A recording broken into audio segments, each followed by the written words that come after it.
teman-teman, kembali lagi ke video pemaparan yang ketiga ya. Jadi di video kali ini kita akan membahas terkait dengan objek kajian dan juga nanti ada intisari dari KTTA perpajakan.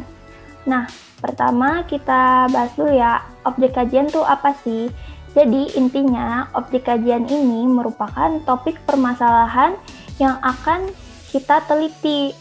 Nah, kan tadi udah dikasih tahu kan ada dua sektor yang bisa kita gunakan datanya. Nah, kemudian apa sih objeknya itu? Nah, mungkin ini udah dibahas di video pertama sedikit ya.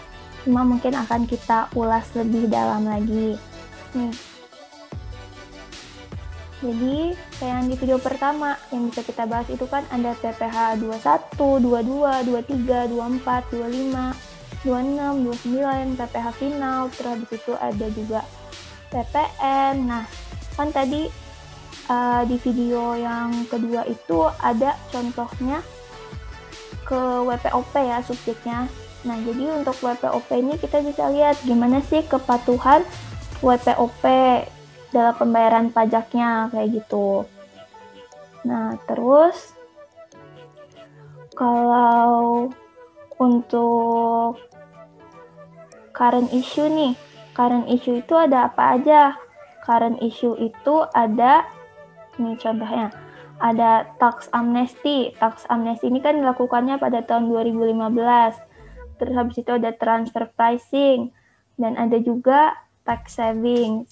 Nah, contoh-contoh KTTA terkait dengan objek-objek ini juga udah ada di bit.ly referensi KTTA ya, di bagian perpajakan bisa dicek. Nah, mungkin aku akan merefresh sedikit ya terkait dengan objek-objek ini. Jadi yang pertama,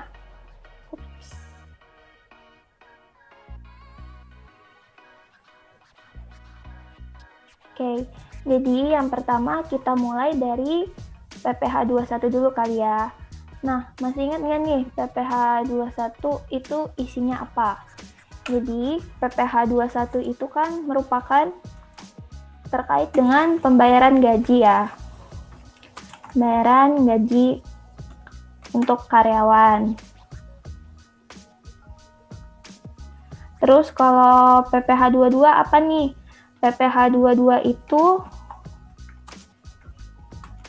merupakan pembayaran pajak yang dipungut oleh bendaharawan pemerintah ya. Oke, terus nih PPH 23, inget gak PPH 23 apa? Nah, PPH 23 itu isinya yang terkait dengan bunga, royalti,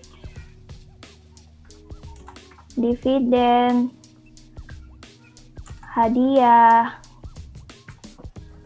jasa, kayak gitu ya. Terus apalagi nih? PPH 25. PPH 25 ini yang kita pelajarin di perpajakan 2 ya. Ingat gak? Itu kayak apa ya? Pokoknya pembayaran angsuran perpajakan gitu. Perpajakan. Kayak gitu. Terus PPH final. Nah, PPH final nih ada banyak banget. Ingat gak? Yang sampai kayaknya tuh waktu ujian suka ketuker-ketuker nih sama PPH 23. Nah, buat lebih lengkapnya, buat PPH final, teman-teman bisa dilihat lagi ya. Apa-apa aja sih yang dikenakan PPH final gitu. Cuma yang aku ingat banget, PPH final itu contohnya pengenaan tarif PP 23 pada UMKM gitu.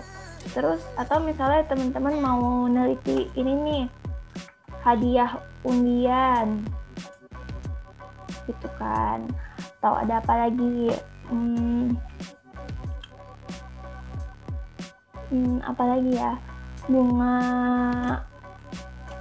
obligasi gitu. Cuma aku sebenarnya jarang lihat sih kalau KTTA terkait dengan hadiah undian, bunga obligasi gitu ya. Mungkin yang paling sering itu cuma ini nih, pengenaan tarif PP23 pada UMKM gitu.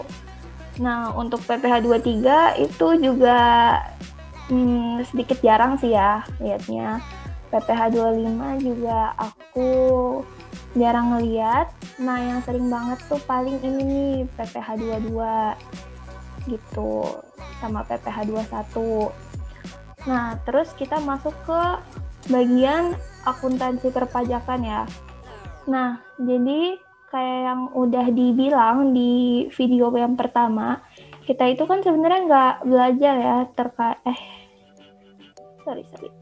Jadi kita itu kan sebenarnya nggak belajar ya terkait dengan akuntansi perpajakan, tapi kita itu tetap bisa ngebahasnya dalam KTTA. Kenapa? Karena ini aku hapus dulu ya semuanya. Kenapa tetap kita bisa bahas? Karena kita kan udah belajar nih terkait dengan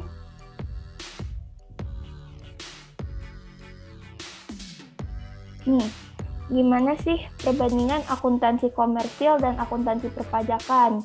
Ingat dong, ini udah ada di perpajakan 2. Terus abis itu terkait dengan akuntansi aktiva tetap. Itu mungkin kayak penyusutannya gimana, kan penyusutan di pajak itu dibagi menjadi 4 kelompok besar ya. Ingat kan? Pasti ingat dong. Terus abis itu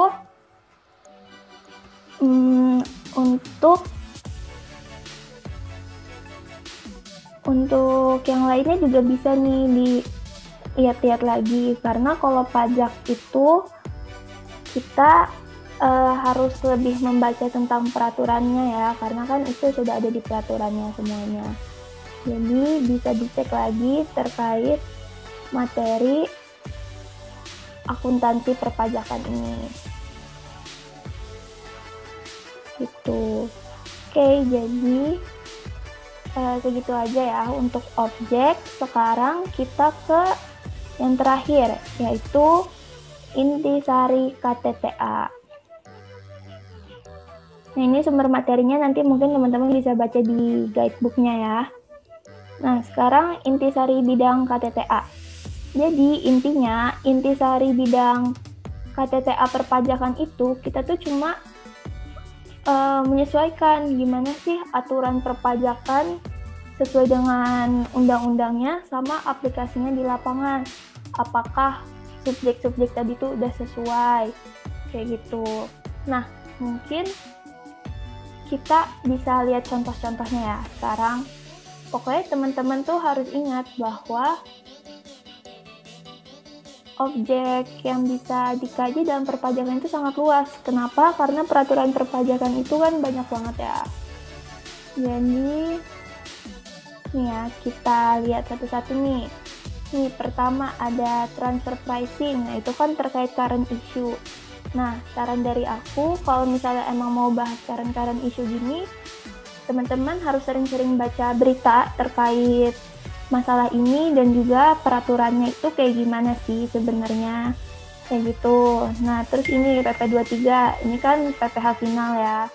Terus nih PPh pasal 22, PPh pasal 21, ini PPh pasal 21 final ya, dan PPh pasal 42 final.